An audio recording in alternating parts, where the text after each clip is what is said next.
De acuerdo, hermanos, allá arriba, para que así está prendido ahorita. Y me va a ayudar a leer el pasaje. Estamos, hermanos, en Génesis capítulo 14. Tenemos todavía la escenografía que los jóvenes pusieron aquí para su campaña. Ya será el último culto que la tengamos, pero la tenemos así como que porque no nos queremos hacer de ella todavía. Tal vez por nostalgia. Pero no estamos ya en el mes de la juventud, así que regresamos a Génesis. Es notable, es notorio que no soy un joven de la Unión de Jóvenes para predicar. ¿Sí lo notaron ya? Sí se nota, puede ser que se confundan. Por eso estoy explicándolo. Pero, entonces regresamos a Génesis y ahora estamos en el capítulo 14, ¿de acuerdo? Génesis capítulo 14. Y quiero compartir con ustedes lo que este pasaje me parece que nos enseña, entre otras muchas cosas, porque recuerden, estamos agarrando todo un capítulo, ahora todo un pasaje, y entonces tiene muchas enseñanzas para nosotros, pero hoy quisiera que nos enfocáramos en esta enseñanza. La fe se muestra en integridad o con integridad. Miren, ya lo hemos dicho, y es más, coincide con los sermones que el Señor nos ha estado permitiendo escuchar en los cultos de los domingos relacionados, que surgen de la carta del hermano Santiago, que tiene que ver con la fe, porque tenemos que reconocer una cosa: eso de tener fe es una palabra que hasta es un lugar común. De repente la gente dice, tengo mucha fe. ¿Ha oído usted, señores, que no creen en nada, que dicen que tienen mucha fe? Usamos la fe para cosas de todo tipo. No, yo a esa medicina le tengo mucha fe. Al doctor fulano yo le tengo mucha fe. Hay gente que hasta dice, todavía no me tomo la medicina y fui a verlo y ya me empiezo a sanar. Seguramente hablan de algo que no es lo que dice la Biblia por fe. Superstición, sugestión o alguna cosa así. De hecho, hay gente que piensa que la fe está basada en sí misma. Dicen, yo creo que esto sí va a suceder porque yo tengo fe que sí va a suceder. ¿En qué se basa esa fe? En su fe. O sea, ponen la fe sobre la fe. O sea, tengo mucha fe y por eso de seguro va a pasar, porque tengo mucha fe. Cuando la cosa va a pasar porque Dios quiere, porque Dios lo va a hacer, y si no lo quiere hacer, no va a suceder. Pero decir que no, yo creo que sí me lo va a dar porque tengo mucha fe, esa superstición. Es una creencia basada en nosotros. Ya alguna vez expliqué yo eso de la esperanza mágica. Se llama eso así, algo así como una esperanza mágica. Creer que porque creo va a suceder. Las cosas no suceden porque yo creo que van a suceder, suceden porque Dios es soberano y hace que sucedan. Si no, usted recordará montones de veces que usted ha creído que algo va a pasar y no pasó. No más que tenemos una memoria selectiva. Siempre nos acordamos de lo que sí pasó y entonces creemos que así es como funcionan las cosas. Pero tengamos cuidado, montones de veces creemos que algo va a pasar y no pasa. ¿Por qué no pasa? Si yo creía que iba a pasar, ¿por qué no pasa? Si creí tanto, porque no es la fe la que hace las cosas, es Dios quien hace las cosas. Por eso conviene que, habiendo leído Santiago y aquí de la fe sin obras, y Santiago también nos habla incluso de las obras que tienen que ver con el uso de la lengua, el domingo nos habló de eso. Ahora en Génesis, el autor de este pasaje, por tradición se dice que fue Moisés, aunque muchos opinan que es bastante poco probable que sea así, pero como quiera, quien ha escrito este pasaje, nos habla una vez más del padre de la fe. Es justamente el padre de la fe, nada más y menos le llamamos así a Abraham. Y en un incidente, en una situación de guerra, y en esta situación de responsabilidades, una situación de trabajo, es un asunto empresarial lo que enfrenta él aquí. Y me parece que en medio de eso nos ayuda a entender lo que es la fe que se muestra con integridad. O sea, una fe, dirían los jóvenes, una fe neta. ¿De acuerdo? Y vamos a leer todo el capítulo 14, pero ahora le pido a mi esposa, la hermana Yani, que nos lea solamente versículos 1 al 16 de Génesis 14. Le siguen con su vista y la hermana lo lee en voz alta. Aconteció en los días de Amrafel, rey de Sinar, Arioc, rey de Elazar, Kedorlaomer, rey de Elam, y Tidal, rey de Goim, que estos hicieron guerra contra Bera, rey de Sodoma, contra Birsa, rey de Gomorra, contra Sinab, rey de Adma, contra Semeber, rey de Seboim, y contra el rey de Bela, la cual es Zoar. Todos estos se juntaron en el valle de Sidim, que es el mar salado. 12 años habían servido a Kedorlaomer, y en el 13º se rebelaron.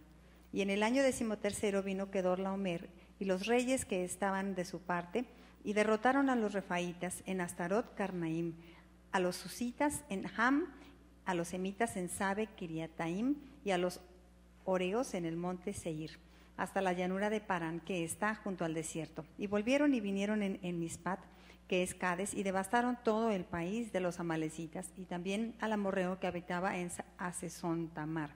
Y salieron el rey de Sodoma, el rey de Gomorra, el rey de Adma, el rey de Seboim, el rey de Bela, que es Zoar, y ordenaron contra ellos batalla en el valle de Sidim. Esto es, contra Kedorlaomer, rey de Elam, Tidal, rey de Goim, Amrafel, rey de Sinar, y Arioc, rey de Elazar, 4 reyes contra 5. Y el valle Sidim estaba lleno de pozos de asfalto. Y cuando huyeron el rey de Sodoma y el de Gomorra, algunos cayeron allí y los demás huyeron al monte. Y tomaron toda la riqueza de Sodoma y de Gomorra y todas sus provisiones y se fueron. Tomaron también a Lot, hijo del hermano de Abraham, que moraba en Sodoma, y sus bienes, y se fueron.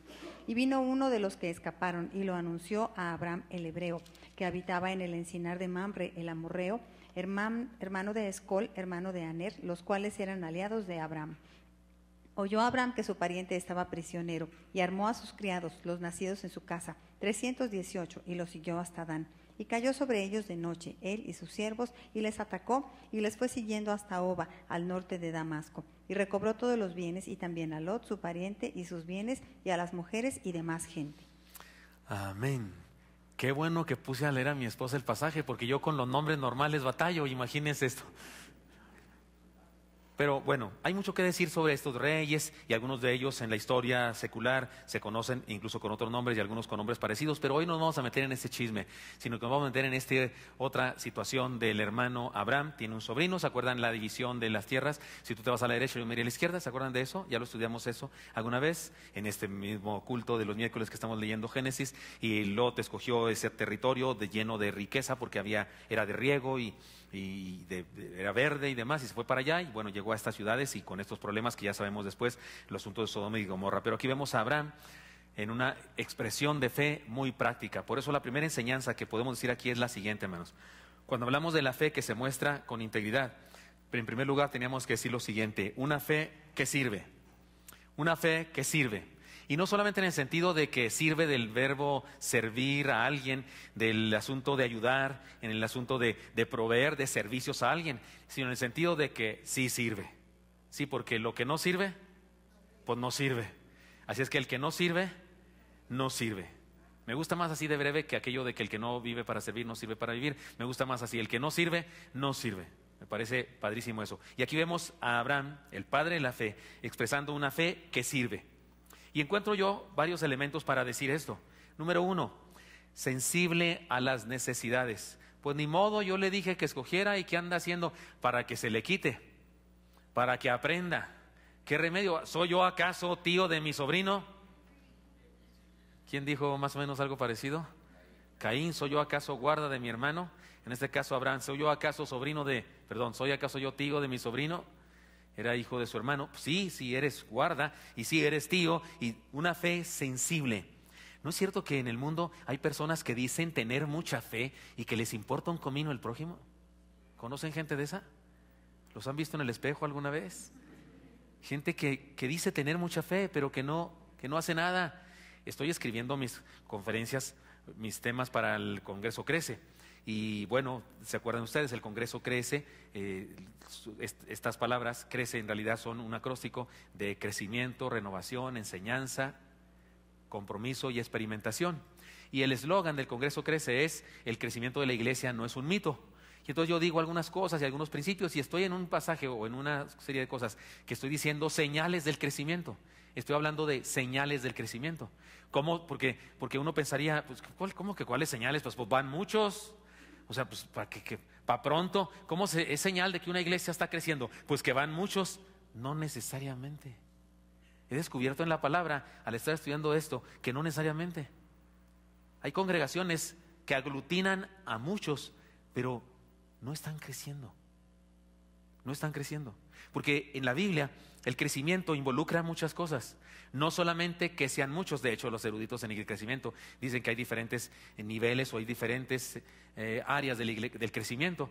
Una es el crecimiento numérico, pero hay muchas otras. Crecimiento le llaman encarnacional, crecimiento relacional, crecimiento pues espiritual, y hay una serie de factores del crecimiento. Y yo digo en este documento que estoy haciendo, les anticipo algunas cosas, que una iglesia, si no tiene misioneros transculturales, una iglesia que le preocupa un comino los países en donde no hay evangelio y se necesita predicar el evangelio, no ha crecido, así sea de 10,000 miembros. Una congregación que solo le importa ellos, su congregación, su poder económico, su templote, y le importa nada los musulmanes que se pierden sin Cristo, los orientales que se pierden sin Cristo, y que no hace nada por enviar allá, colaborar en la obra misionera, no ha crecido. Está obesa. ¿Sí captamos la diferencia? Está obesa, pero no ha crecido. Una iglesia a la que no le importan los ancianos me encanta eso, que consiguieron ya no sé cuántas cobijas. Y me encanta eso de los hermanos de Somos Todos, que van allá y llevan aliento, esperanza, educación. Sí se da todo eso, ¿verdad, hermana Estercita? Se da educación además a las mamás sobre alimentos, sobre higiene, sobre cosas, además de cosas materiales. Una iglesia que no hace eso no ha crecido. Aquí vemos una fe que sirve y se nota en la sensibilidad a las necesidades. ¿Se acuerdan de Andrés? Señor, son mucha gente y no tienen que comer y no hay ningún 7-Eleven ni ningún Oxxo aquí cerca donde vayan a comprar, Señor. Ya despáchalos. Tienen todo el día sin comer. ¿Se acuerdan la palabra de Jesús? ¿Alguien recuerda las palabras exactas? No tienen necesidad de irse. Y luego ahora sí, dadles vosotros de comer. Aquí vemos a un hombre, el padre de la fe, expresando una fe que sirve. La fe se muestra en integridad, dijimos, una fe sensible a las necesidades. Me parece que una fe comprometida. Agarró a todos sus criados. Nos dicen hasta el número. ¿Cuántos eran, hermanos? ¿Los contaron o qué? ¿O ahí dice? Con razón. Sí, por supuesto, ahí dice. Hay algunas interpretaciones que incluso le dan un significado al número y esas cosas. No lo haremos aquí ahora nosotros. Pero evidentemente se comprometió en serio. O sea, agarró a todos los nacidos en su casa. Agarró a todos sus criados y los involucró. Oiga, invirtió todos sus autos. ¿Captan la idea? Digo, no quiero rebajar al asunto que las personas son como autos, pero en aquella época las personas eran riqueza, las personas eran herramientas, así se estilaba. Él era amo de esas personas. ¿Estamos de acuerdo con eso? No tiene hijos, pero tiene muchos criados. Y resulta que invierte toda su riqueza, sacó todo su dinero del banco, rompió el cochinito, pues, y lo invirtió en una necesidad que él percibe. Entonces, sensible a las necesidades, comprometida esta fe, entregada. Da todo, vamos a la guerra. Oiga, ir a la guerra, pues lo pueden a uno matar, ¿no es cierto? O sea, ir a la guerra no es cualquier cosa. Yo digo, esos que pelean en la UFC, o sea, nunca ha habido un muerto, ¿verdad? Qué curioso, en el box sí ha habido muertos. En la UFC no, pero eso de la UFC, no, hombre, o sea, se pueden matar. Dios mío. Pero ir a la guerra peor. Es más, regularmente hay muertos. Y aquí vemos entrega. Bueno, veo también una fe organizada. A ver, vamos a hacerle de esa manera. Se junta con esos otros amigos de él, otros patriarcas, otros reyes, y más o menos como él era una especie de rey, aunque era patriarca. Se junta con otros, hagámosle así, yo pongo a esta gente, vamos a hacerle de este modo. Ganaron, de hecho ganaron. Y aquel que los venció era seguramente alguien más poderoso militarmente hablando.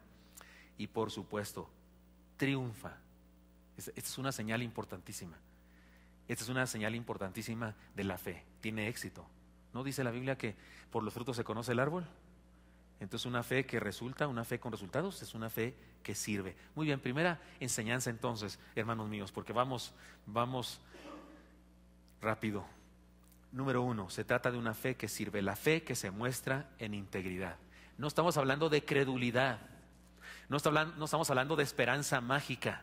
No, es que hoy sí siento que hoy sí voy a poder.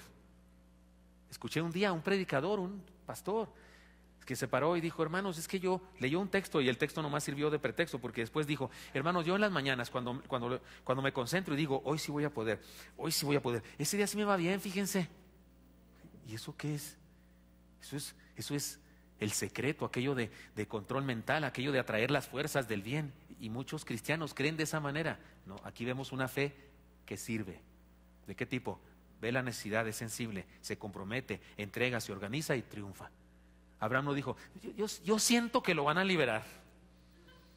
Yo pienso, yo siento que esta... No, dijo, Señor, seguramente, Señor, ayúdame. Pero luego, ¡zas!, hizo lo que tuvo que hacer. Fue sensible, entregó, invirtió, fue. Y por cierto, triunfó, rescató a su sobrino. No sé si le dijo, te lo dije o lo que sea. No sé, pero rescató a su sobrino. En segundo lugar, además de una fe que sirve, en segundo lugar, y la hermana nos va a leer versículos 17 al 20. Una fe que adora. Una fe que adora, y en el sentido real de la palabra, adorar. 17 al 20, léanos, hermana Yani, por favor. Cuando volvía de la derrota de Kedorlaomer y de los reyes que con él estaban, salió el rey de Sodoma a recibirlo al valle de Sabe, que es el valle del rey. Entonces Melquisedec, rey de Salem y sacerdote del Dios Altísimo, sacó pan y vino y le bendijo diciendo: Bendito sea Abraham del Dios Altísimo, creador de los cielos y de la tierra, y bendito sea el Dios Altísimo que entregó tus enemigos en tu mano y le dio a Abraham los diezmos de todo. Entonces el rey de Sodoma dijo a Abraham: Dame las personas y toma para ti los bienes. Y respondió Era hasta Abraham, el 20 nada más. Perdón. Hasta el 20. Ven, léanos otra vez el 20, por favor. Sí. Y bendito sea el Dios Altísimo que entregó tus enemigos en tu mano y le dio a Abraham los diezmos de todo. Melquisedec aparece en el Nuevo Testamento porque se dice que el Señor Jesucristo fue sacerdote según el orden de Melquisedec. ¿A qué se refiere eso? Solamente explico eso, todo lo demás, aunque hay muchas cosas que podríamos explicar, no hace falta que lo expliquemos hoy. Se refiere a lo siguiente: en este momento de la historia, en este momento del desarrollo de la fe, de la historia de la fe cristiana, no hay sacerdotes. Falta mucho tiempo para que nazca Moisés y para que Dios ordene cosas a través de Moisés, y una de las cosas que ordenó Dios fue que ordenara como tribu sacerdotal a los levitas y que principalmente a Aarón y su descendencia serán los sacerdotes.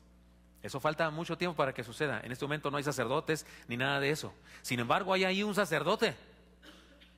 ¿Y este de dónde sale? No estamos seguros de dónde sale. Incluso hay algunos teólogos que dicen que es mismo Señor Jesucristo. Yo no soy de los que piensan de esa manera, pero de cualquier manera, este es un sacerdote que no es levita. Este no es descendiente de Aarón, ni siquiera es descendiente de Abraham. ¿Cómo va a ser descendiente de Aarón? Pero es un sacerdote, y es sacerdote del Rey de Dios Altísimo. Es un sacerdote de verdad. ¿Y quién lo ordenó al sacerdocio? Dios directamente. Por eso la Biblia dice que Jesús era un sacerdote conforme al orden de Melquisedec. ¿En qué sentido? El Señor Jesucristo no era levita, era de la tribu de Judá. El Señor Jesucristo no era descendiente de la tribu de Leví, era descendiente de la tribu de Judá. Y solamente eran sacerdotes los de la tribu de Leví, y el Señor no es de esa tribu, es de la tribu de Judá. Así es que fue sacerdote establecido por quién, por Dios directamente, a eso se refiere. Y por eso a Melquisedec se le encuentra en el Nuevo Testamento su nombre, por lo menos. Pero aquí vemos a un sacerdote de verdad. Salem es una ciudad, La Paz, de La Paz quiere decir. Y entonces Abraham reconoce en él un sacerdote. Reconoce en él a un representante de Dios, a un puente entre Dios y los hombres, y lo reconoce y entrega los diezmos de todo. Y aquí hay algo muy interesante, porque hay personas que cuando hablamos de asuntos de diezmo, ofrendas y eso, se enojan y se van. A lo mejor usted está sintiendo ganas de hacer eso, porque hay gente que les molestes o que les toques eso. No, Dios santo, no me hablen de eso, porque me pongo como ¿qué? Como Hulk o como Chinampina, que nunca he sabido cómo es, pero luego me explican. Y entonces hay gente que le molesta eso, pero a la gente que le molesta eso tiene argumentos para no diezmar, y uno de los argumentos es este: eso es del Antiguo Testamento, eso es de la ley, y no estamos bajo la ley. En este momento no hay ley. En este momento no se han establecido los 10 mandamientos, ni el Deuteronomio y todas las leyes repetidas y demás no han pasado todavía. Estamos en Génesis. Aquí la ley viene con Moisés, falta mucho para que suceda. Aquí estamos con Abraham. Apenas acaba de comenzar en el asunto de la historia de la fe. Hace 14 capítulos, hace 13 capítulos de la Biblia que comenzó. Claro que se refiere a muchos años, pero hace poco que comenzó este asunto. Y un hombre da los diezmos de todo, sin ley alguna. ¿Lo hizo porque la ley decía que lo hiciera? No. ¿Lo hizo porque el pastor de la iglesia se la pasó hablando del diezmo durante todo ese mes de mayordomía? No. ¿Lo hizo por qué? Porque es adoración. Porque es un acto de adoración, punto. Ni siquiera estaba escrito en algún lugar, no se había escrito todavía ni en Proverbios, ni en Malaquías, mucho menos, ni en Éxodo. No se había escrito: mío es el diezmo, dice Jehová. El diezmo de toda la tierra es mío, dice Jehová. No estaba escrito en ningún lado. Y Abraham, en un acto de adoración, establece un principio bárbaro en su vida y entrega los diezmos de todo. La fe que se muestra con integridad no solamente es una fe que sirve, sensible, comprometida, entregada, que se organiza y triunfa, también es una fe que adora. Es una fe que adora, que reconoce la soberanía del Señor. Digo, ya se pasó el mes de la juventud, pero queridos jóvenes preciosos, si de veras se creen adoradores de Dios, deberían mostrarlo en sus diezmos. Y no lo digo porque sepa que en nuestra tesorería la mayoría de los jóvenes se nota que no diezman. No lo digo solo por eso. No, sí lo digo por eso, ¿verdad? Los tesoreros no me informan de nombres y eso, pero sí me informan. No vemos aquí a los jóvenes. Les ayudamos y invertimos cuando tienen campamentos, cuando tienen congresos, cuando tienen eso. La iglesia invierte en nuestros jóvenes. Y debemos seguirlo haciendo, por supuesto que sí. Pero esa inversión debería mostrarse en la oración de nuestros muchachos. Querido joven, si no te queda el saco, no te preocupes, no. Pero si te dan domingo, te dan mesada o semanada. ¿Cómo se dirá semanada? No se dice, ¿cómo se dice eso? Te dan, es domingo, eso es domingo. O te dan mesada, o te dan semestrada, o te dan, yo qué sé. O trabajas, honra a Dios. Honra a Dios. El domingo una hermana me dio mucho gusto, una hermanita, llegó bien sonriente, contenta y me abrazó. Y pastor, estoy bien contenta, ya tengo trabajo y hoy traje mi primicia. Qué lindo, estoy seguro que Dios va a bendecir esa hermanita mucho. Una fe que adora. 3 cosas que decir al respecto: que reconoce la soberanía del Señor. Punto. La adoración a través de los bienes materiales se basa en un asunto muy, muy elemental. Él es dueño de todo. ¿Qué vamos a hacer? Si Él es el dueño, pues ¿qué hacemos? Pues si es el dueño, o sea, se acabó. Si usted me presta su carro porque lo necesito, yo soy pastor, le presto mi carro y de repente me dice, oiga, pastor, deme las llaves de mi carro. Y yo, ¿por qué? ¿Qué le pasa a usted? ¿Cómo que por qué? Porque es suyo. No, ¿por qué? Pues porque se lo presté, porque es mío y me da la gana pedírselo, Caifás, con las llaves. Tiene razón, es de Él. Y no solo es de Él el diezmo, es de Él el 100%. Que me deja gastarme a mí el 90%, es su gracia. Y que Él estableció esa norma en mi vida, así es. Cuidado, hermanos, con esa clase de fe que no lo es, que no adora a Dios. Aquí vemos a un hombre de fe, el padre de la fe, adorando a Dios de verdad. Y se basa en un principio: reconocemos la soberanía del Señor. Además, nos reconocemos como administradores. Una fe así no solo reconoce a Dios soberano, también se reconoce administrador. Soy administrador. Dicho en otros términos, soy prestanombres. En realidad soy prestanombres. Esa camioneta, en la, ¿cómo se llama la cosa que es el papel para que dice que es mía? ¿Cómo se llama eso? En la factura dice mi nombre, pero soy prestanombres. En realidad no es mía. ¿De quién es? De Él. Él me la presta para que yo la administre. Por eso no se la presto a usted, porque me la dio administración a mí. Sí, digo, porque oiga, este es de Dios, entonces mía también. No, porque a usted le dio Dios cosas en administración y administreselas a Dios. Y a mí me dio cosas en administración y se las administro. Pero en el fondo todo es de Él. Por eso cuando nos roban un carro, Señor, se robaron tu carro. Y cuando se roban un carro de Dios, Dios en ocasiones se compra otro mejor. ¿A cuánto les ha pasado eso? Que le robaron el carro a Dios y luego Dios se compró otro mejor. ¿Sí? ¿O cuántos levantan su mano? Por supuesto. Cuando sabemos que es de Él, Él nos bendice en abundancia. Pero cuando estamos todos así, todos tacaños, todos, ay, me robaron mi carro, bendito, que no sé qué, que tanto esfuerzo, como si fuera tuyo, como si fuera nuestro. Si no es nuestro. Por eso nos duele tanto. Cuando agarramos demasiado las cosas, nos duele mucho cuando se nos arrancan. Hay que aprender, como dijo la hermana aquella, hay que aprender a sostener las cosas con delicadeza para que cuando nos sean quitadas no nos duela tanto. Los que aprietan el peso hasta que despluman el águila, les duele mucho cuando lo pierden. Reconocer la soberanía divina, reconocernos administradores. Y en tercer lugar, digámoslo claro, diezmar, ofrendar, dar a Dios lo que es de Dios. Una fe que adora. Aquí vemos a Abraham, el padre de la fe, teniendo una fe práctica, una fe, hemos hablado, íntegra, o sea, una fe neta. No solamente una fe que sirve, ya lo dijimos, sino ahora una fe que adora, que reconoce quién es el soberano y dueño de todo, que se reconoce administrador y que entonces lleva a cabo lo que corresponde hacer. Y finalmente, me parece que podemos encontrar aquí en el versículo 21 y siguientes una fe, vamos a decir, honrada. Léanos, hermana, 21 hasta el final, por favor. Entonces el rey de Sodoma dijo a Abraham, dame las personas y toma para ti los bienes. Y respondió Abraham al rey de Sodoma, he alzado mi mano a Jehová, Dios altísimo, creador de los cielos y de la tierra, que desde un hilo hasta una correa de calzado, nada tomaré de todo lo que es tuyo, para que no digas, yo enriquecí a Abraham, excepto solamente lo que comieron los jóvenes y la parte de los varones que fueron conmigo, Aner, Escol y Mamre, los cuales tomarán su parte. ¿Pueden ver aquí la gran honradez de este hombre, hermanos? ¿Podemos notar eso? La integridad de fe escandalosamente ejemplar para nosotros. Tuvo victoria, y la victoria fue causada sin duda por Dios. Pero esa victoria en la que Dios intervino fue a causa de Abraham, no hay duda. Los otros no eran seguidores de Jehová.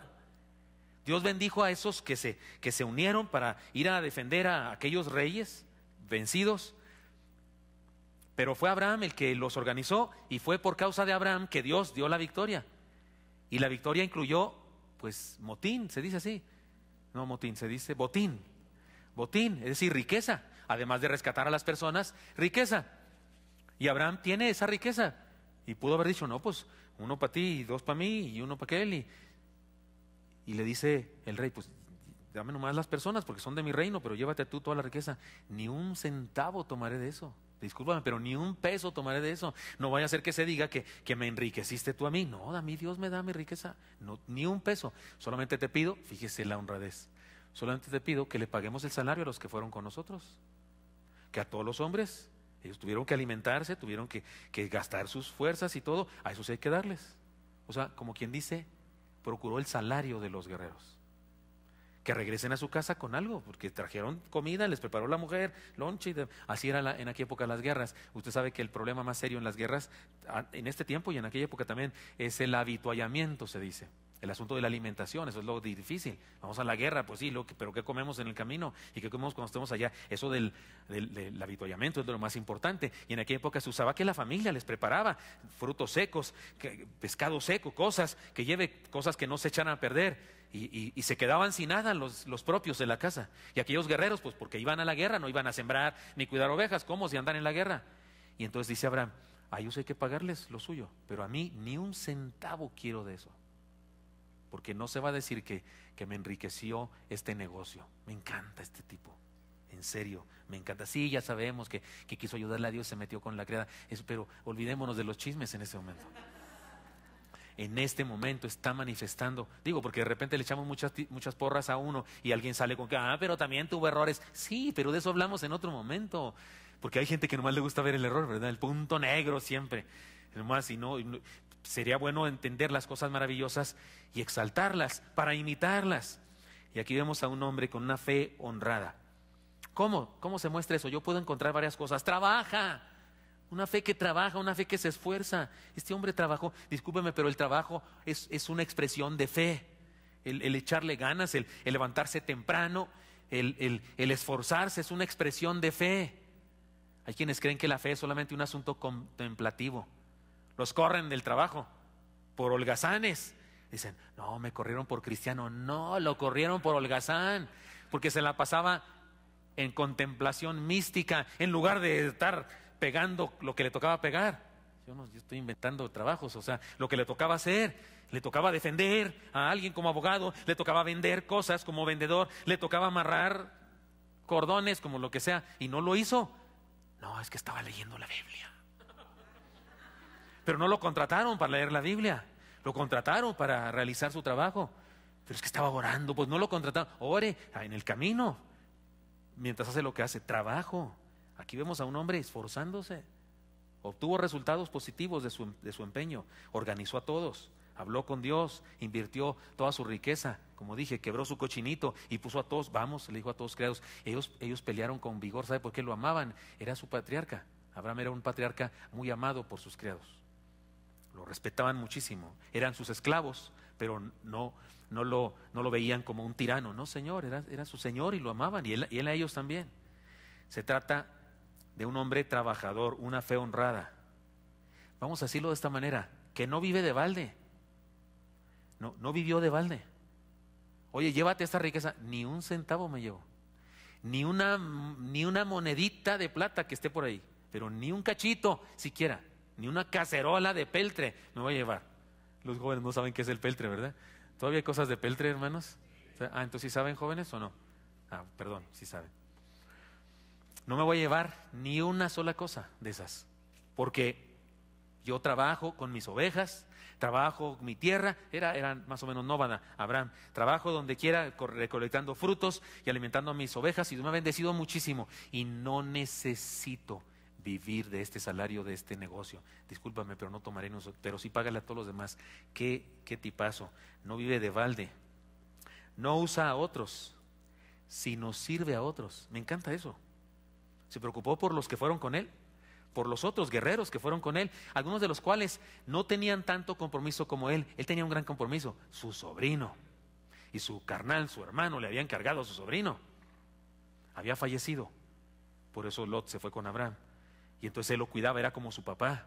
Se dividió de él, se separó de él porque el problema de sus pastores de ovejas que empezaron a pelearse, y le dijo: mira, la tierra es muy grande y nosotros hemos crecido tanto que nuestros siervos están peleando por las ovejas. No tengamos problemas, eres mi sobrino, te amo y tú me amas, no tengamos problemas. Mejor cada quien, está bien, cada quien para su lado, tío. Lo amaba, es su sobrino y está preso, lo agarró un rey y lo va a hacer esclavo. ¿Cómo que mi sobrino va a ser esclavo? No, señor, no puedo tolerar esto. Y va a la batalla, invierte todo. ¿Merecía algo del negocio? Sí merecía, pero él no estaba dispuesto a tomar ni un centavo. No usó a otros para su riqueza, sirvió a otros. Oiga, esto habla de una fe que se expresa en nuestra responsabilidad, con nuestros hijos, con nuestra esposa, con nuestros padres. ¿No dice la Escritura? Cuando Pablo habla de las viudas, dice: en la iglesia se honraban las viudas, y por honrar se refiere que se les daba un salario, se les daba una despensa o algo así para su sobrevivencia. Pero no a todas las viudas debía dárseles ese privilegio, y Pablo da instrucciones precisas a Timoteo de cuáles viudas sí, cuáles no, y dice: las que no tengan familia, que las sostengan. Dice: honra a las viudas que en verdad lo son. Y uno dice: ¿cómo que las viudas? ¿Cuál viuda no es viuda? Pues si es viuda, ¿no? No puede una viuda no ser viuda. Pero es que viuda era un término para referirse a un ministerio, igual que el término anciano. En esta iglesia ahora hay ancianos que no son ancianos, y hay unos ancianos que no son ancianos. Es que el término anciano en la Biblia es líder. Es una persona que es puesta como líder. Yo no soy anciano, y con todo respeto, porque tengo 55. Anciano soy dentro de 5 años, ¿no? Bueno, ahora en 12 de noviembre cumplo 56. En 4 años más ya lo sería, ¿no? ¿Sería esa la edad de la ancianitud o no? ¿La tercera edad? Todavía no, 65 para arriba. Me faltan 10, gracias hermana, me queda más chance. Muy bien, entonces, pero sin embargo en la iglesia, en términos eclesiásticos, soy anciano. Pero en realidad no soy anciano. Y hay hermanos de la iglesia que son ancianos, tienen 80 años o 90, y en realidad no son ancianos eclesiológicamente. A eso me refiero. También en esa época las viudas, había viudas que funcionaban en el ministerio de las viudas, y había viudas que no eran funcionarias, solamente mujeres viudas. Y entonces dice Pablo: honra a las viudas que en verdad lo son, y dice: las que tienen hijos, dice, que las sostengan. Y fíjese lo que dice: porque el que no provee para los de su propia casa es peor que un incrédulo. Eso está seco, directo y a la cara. Eso es triste, cuando el hombre no provee para los de su casa, para sus hijos, para su esposa. Aquí vemos a alguien expresando una fe honrada, una fe neta, no de a mentiritas, no superstición, no creencia religiosa, sino una fe de verdad, una fe honrada, con trabajo, que no vive de balde, que sirve a otros, no se sirve de otros, y vamos a decirlo así, que paga sus deudas. Me encanta esta palabra, porque dice, ya lo leyó la hermana Yani, pero se lo leo otra vez. Dice: y respondió Abraham al rey de Sodoma: he alzado mi mano a Jehová, Dios altísimo, creador del cielo y de la tierra, que desde un hilo hasta una correa de calzado, nada tomaré de todo lo que es tuyo, para que no digas: yo enriquecí a Abraham. ¿Sabe qué significa he alzado mi mano? ¿Sabe qué significa? Jura decir la verdad, toda la verdad y nada más que la verdad. No se dice así. Dice Abraham: he declarado, he dicho palabra, me he comprometido con el Dios Altísimo que no voy a tomar ni un centavo de esto. Eso está diciendo. Y uno diría: qué padre, Va a dejar la riqueza en todos los demás. Pero qué mala onda. Y todos sus guerreros, pero sigue diciendo, excepto solamente lo que comieron los jóvenes y la parte de los varones que fueron conmigo, Aner, Escol y Mamre, los cuales tomarán su parte. Como diciendo, pero a estos que nos ayudaron, hay que pagarles. El obrero, ¿cómo dice Pablo? ¿El obrero qué? Es digno de su salario. No pongáis bozal al buey que trilla. Y aunque se siente uno casi ofendido, cuando dijo Pablo ese pasaje, en ese pasaje se refiere a los pastores. No pongáis bozal al buey que trilla. Digo, ni modo, qué bueno, nos compararon, pero está bien. Al animal de carga, al que trabaja, al que jala, al que se esfuerza porque la tierra sea arada, esfuerza de trabajo, pues no le impidas comer de lo que estás cosechando. Porque si no, entonces, ¿de qué se trata? Pues si está ayudándote, déjale comer de eso, de su siembra. Entonces aquí vemos a Abraham pagando sus deudas. Una fe honrada. Y entiéndase, pagando sus deudas en el sentido estricto de la palabra, pagando sus deudas. Porque una fe honrada paga deudas. Se esfuerza por pagar deudas. Entonces, hermanos míos, aquí tenemos una fe que se muestra en integridad.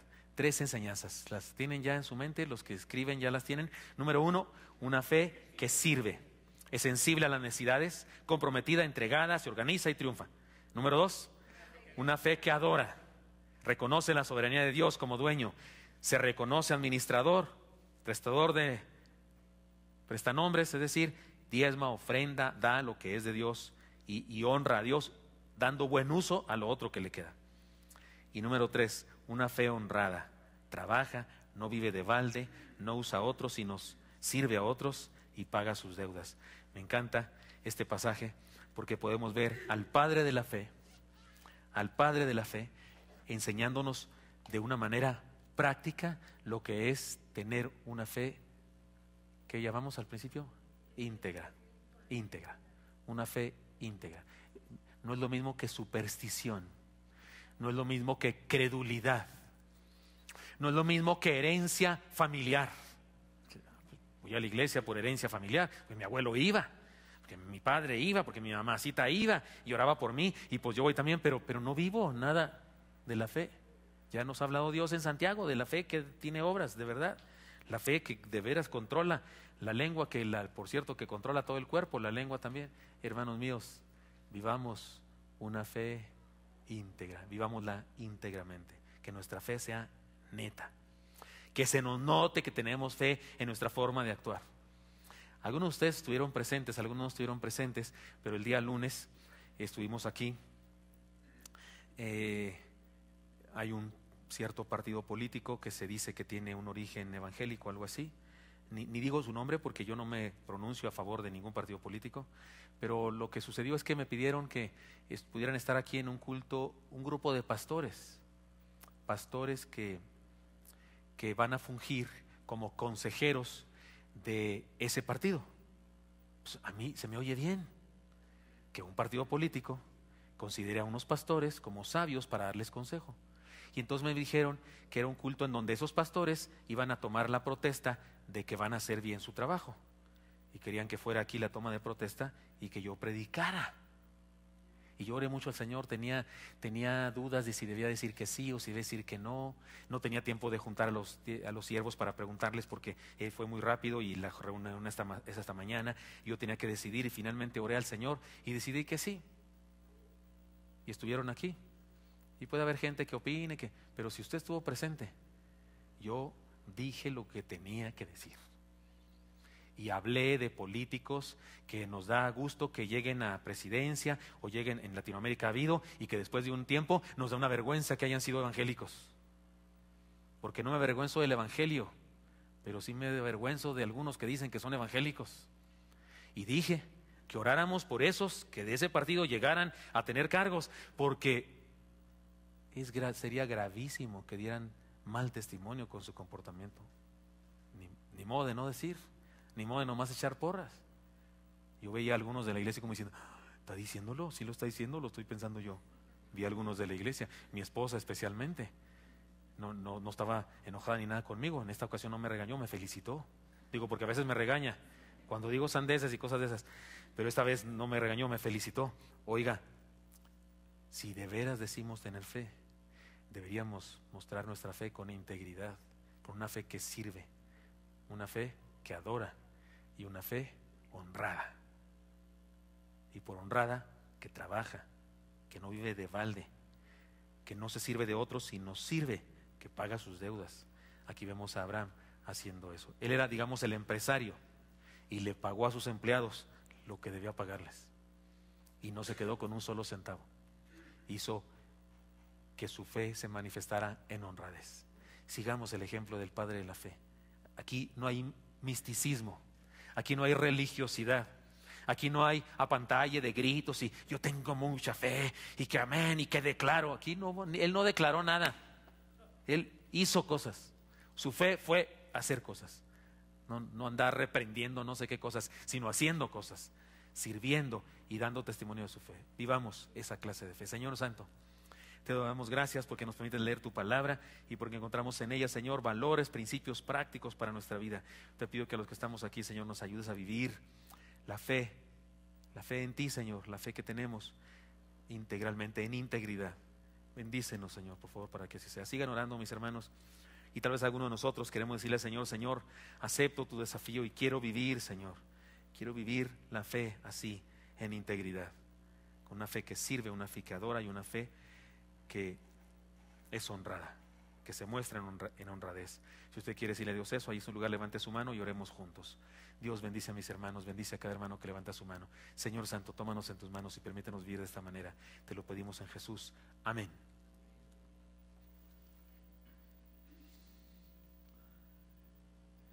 Muchas gracias a Dios por la vida de nuestro pastor. Gracias porque realmente